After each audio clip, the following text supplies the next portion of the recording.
তোর মায় আমার যে দিয়ে গেছে তোর কাছে, এখন তো তোর নেওয়ার নামই নাই যা। 1 ঘন্টা হয়ে গেছে তোর নিয়ে ছাদের উপরে দাঁড়াই রইছি।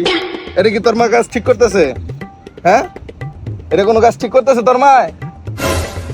দাঁড়া, তোর আম্মা আমার কাছে দিয়ে গেছে না তোরে, এখন দেখ আমি কি করি। ওই যে একটা লোক বই রয়েছে, এর কাছে যাইয়া তোর দেখে টাকা ইনকাম করবো। দাঁড়া। আর মাও মরা পোলাটা নিয়ে আমি খুব কষ্টে আছি।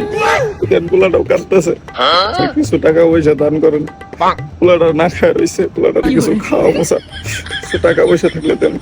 আরে কত সুন্দর পোলাটা রে, মা মোরা। আচ্ছা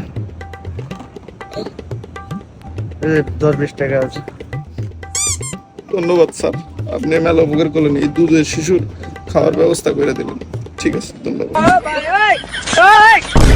এখন থেকে আমার কাছে বাচ্চা দিয়ে গেলে এই ভাইস্তারে দিয়া এই গাড়ি টাকা উপার্জন করবো, কোথায় কোথায় ফুলে রাখবো।